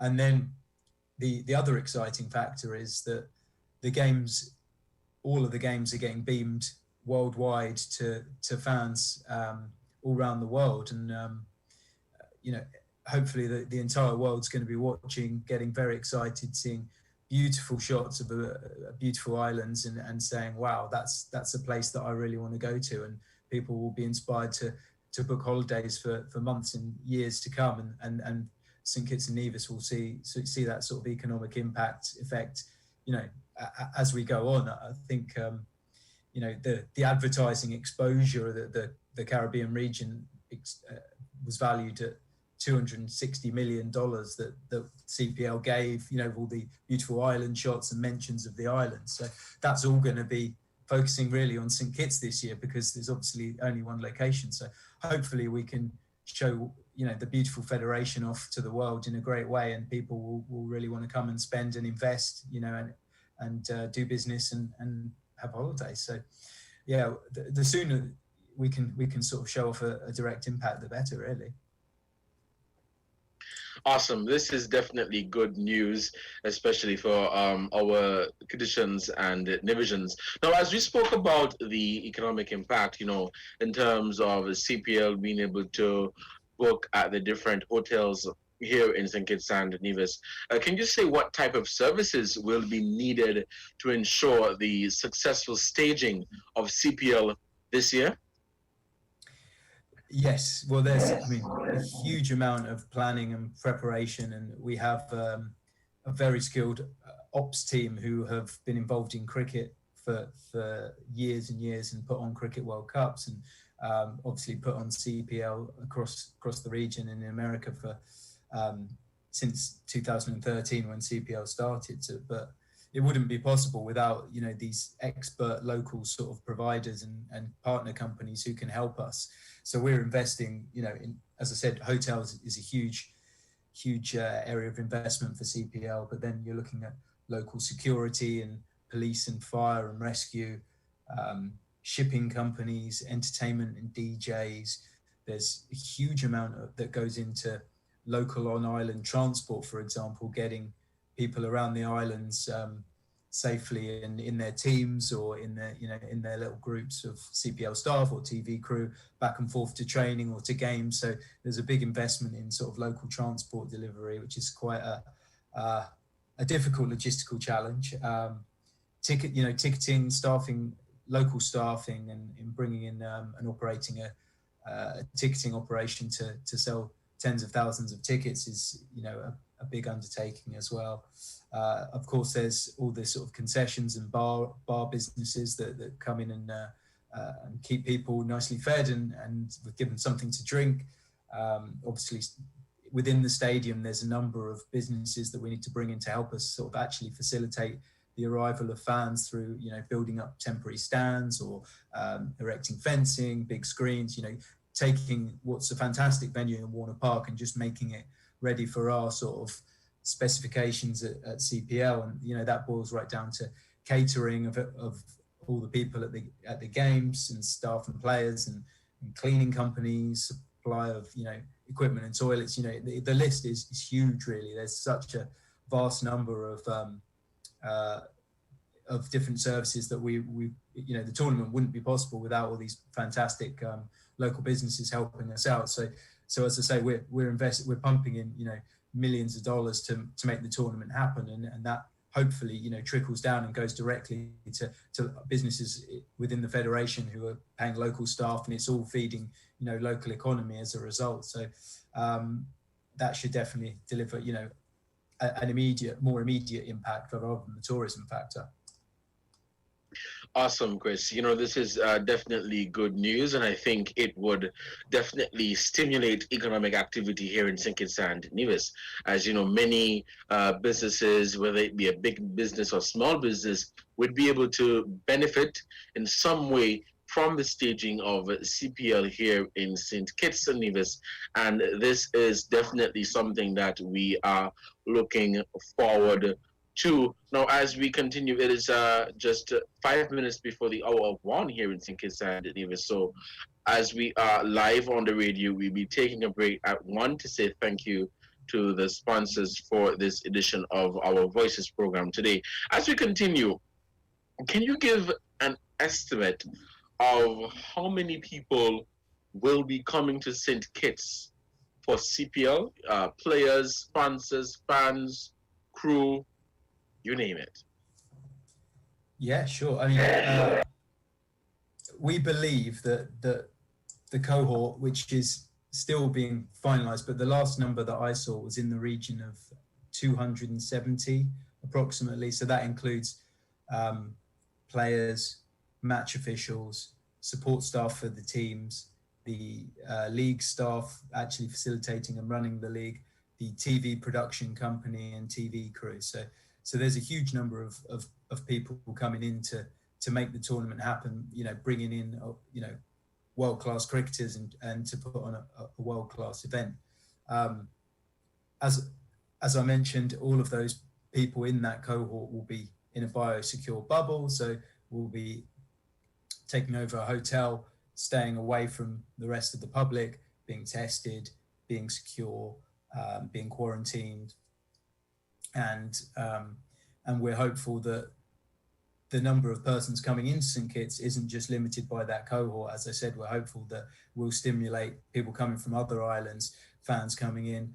As I said, Trinidad did a study a couple of years ago that said that they had 4,000 people coming in just to Trinidad, and they thought that they tracked 12,000 people as a whole across the region moving around for CPL games. So if we could get a relative fraction of that, given that we're in a pandemic, if it's high hundreds or thousands of people coming to St Kitts to take in games, then the economic benefits of that will be really strong, because they'll all be booking hotel rooms and spending money, having quarantine periods initially, buying tickets, food and drink, seeing the island, transport.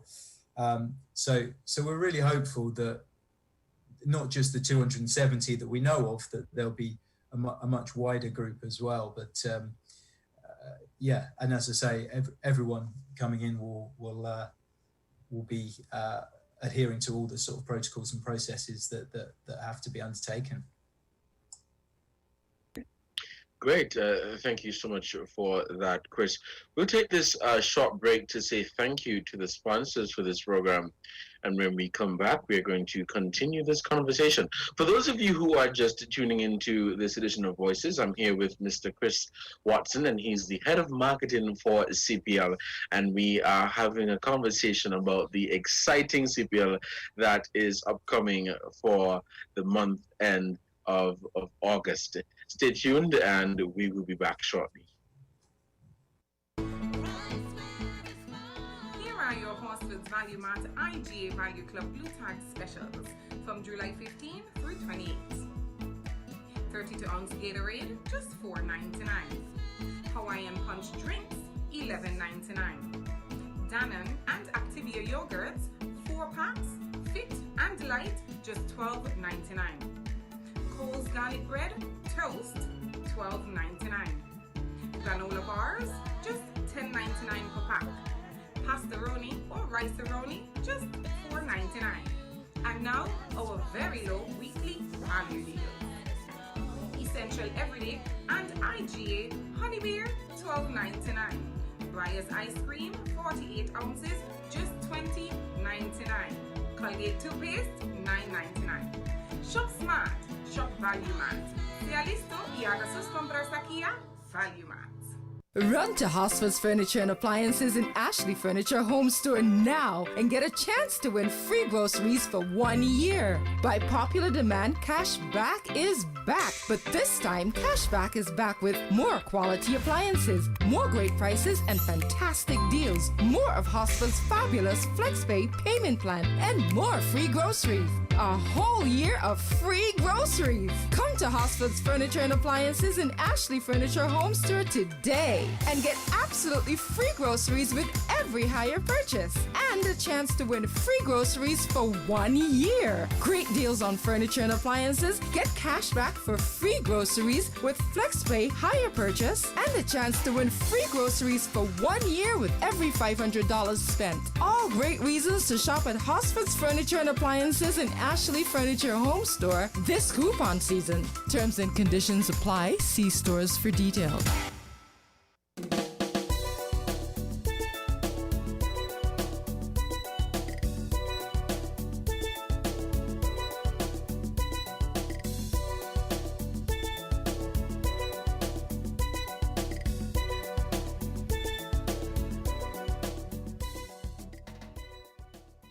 Welcome back to Voices on WINN FM 98.9. I'm your host for today, Devon Cornelius. Thank you guys so much for joining this edition of Voices today, July 16th, 2021. For those of you who are just tuning in, you're listening to an interview with Mr. Chris Watson, and he is the head of marketing for CPL. And we are talking about the highly anticipated CPL games that will be hosted right here in St Kitts and Nevis at the Warner Park Stadium. This is something that people are definitely looking forward to, and we anticipate this date. I can already picture the impact it will have and how many people that will try to make sure that they are there to witness these games. Now, as we continue, I want to spend some time quickly on the rules and regulations as it relates to the draft for CPL this year, and encouraging those persons who are real CPL fans to listen. So can you say what are the draft regulations for CPL this year? So the draft is in the team rosters. Is that what you're interested in diving into? Yes. Well, perfect, because it's a hugely exciting year, I think, particularly for Patriots fans. I think if you've seen the teams that have been announced so far, then you'll have probably fallen off your chair with excitement. And if you haven't, then you're about to now, because not only is the universe boss himself, Chris Gale, coming back to the Patriots franchise. So you've got the highest ever run scorer in T20 cricket, 14,000 T20 runs. And then you've also got DJ Bravo, Dwayne Bravo, coming over from Trinidad franchise to another franchise for the first time, coming to join the Patriots as well. So the leading wicket taker of T20 cricket of all time. So you've got two absolute greats of the game within the Patriots franchise. But then also you have a number of other hugely exciting players. You've got a really exciting South African fast bowler who took the IPL by storm last year, Anrik Nortje, as well as a really exciting Sri Lankan leg spinner, Wanindu Hasaranga, who for the cricket nuts out there will have heard that that's a real upcoming and exciting name. As well as that, there's the hugely exciting talent that have been with the Patriots now for a couple of years. So Sheldon Cottrell, you've got Fabian Allen, Evan Lewis, and Shafane Rutherford, of course, has joined as well from Guyana Amazon Warriors. So I think there's a really strong and exciting core of a team there with real experience, and then also some exciting overseas talent as well as some of the local Leewoods players as well in Colin Archibald and Mikhail Louis and Devon Thomas as well. So there's a real good blend in that squad. So I think last year for Patriots fans wasn't a great one. The team struggled quite a lot, and the coach prior to the tournament, Simon Helmut, wasn't able to come because he contracted COVID just prior to the tournament. He's back leading the team again this year, so there's I think a lot more to be excited about for Patriots fans, and a real hope that the fans will come out and get behind the team, pack out Warner Park, and show their support, because I mean it's quite a phenomenon when the federation has a population of 50,000 people or thereabouts, and 10% of the country's in Warner Park watching cricket. It's a worldwide phenomenon, and we're hugely grateful for the incredible support that CPL has received from St Kitts and Nevis. So in the next week or two, we'll be announcing all the ticketing processes, as I say, and prices. We know we're asking a lot of people with so many games that people can potentially come to this year. So we're absolutely going to be pricing that with that in mind to keep it affordable and try and encourage people to come out and attend as many games as possible. So once again, just thank you to everyone for their support that they've shown CPL over the years, and this year we're counting on everyone more than ever, and we're hoping to put on a world-class cricket and a really great, entertaining, engaging, fun event that people will talk about and want to come to as well.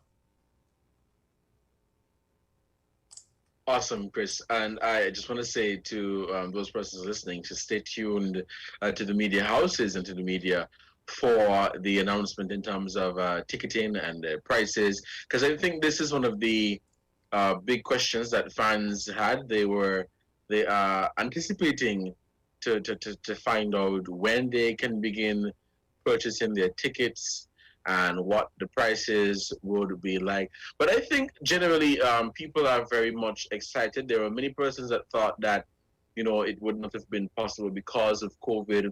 But I think this is a step towards preparing people generally to live with COVID and understand that, we can't keep putting off events such as these because of the challenges that we are facing now. So I am very much happy, very much pleased, and I think people here in St Kitts and Nevis are pleased with what will be happening in the coming weeks right here.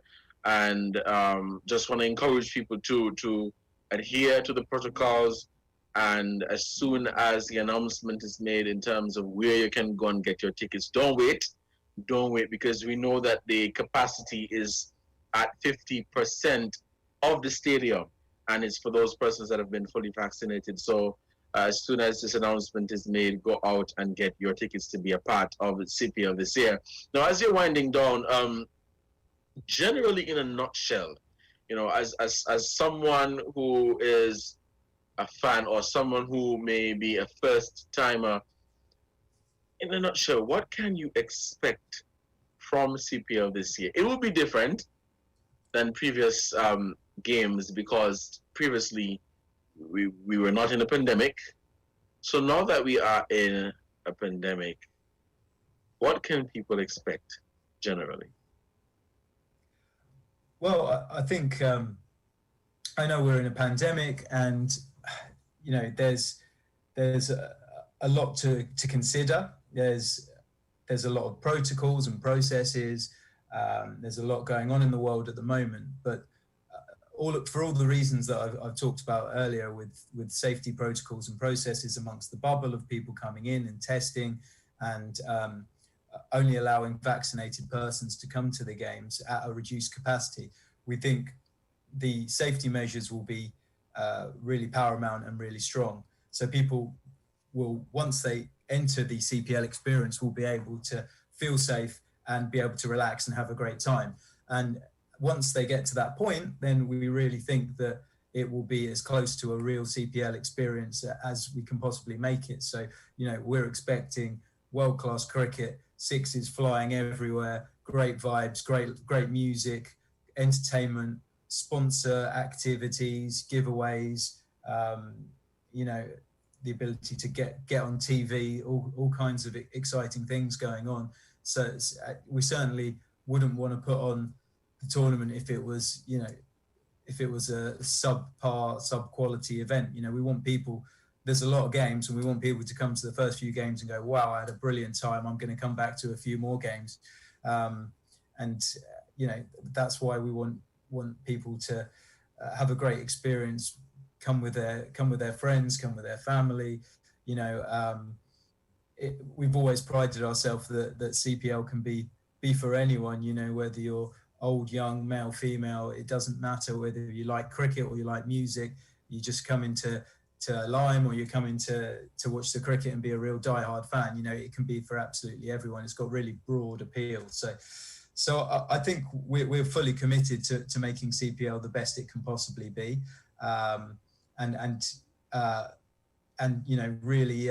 really sort of you'll notice over the next few weeks that the sort of coverage, the hype, and the excitement will start to build.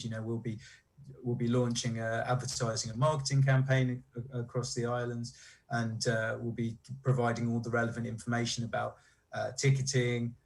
If people are curious and they want to know exactly when all the games are, that information's already available and been released on CPL social media channels, and you can also go to the CPL website, so that's cplT20.com, and you can get all the fixtures and all the times, and you can see already exactly when the Patriots are playing or when the Guyana Amazon Warriors are playing. So there'll be more information and more news about the tournament and all the processes that we've been discussing so far on the show.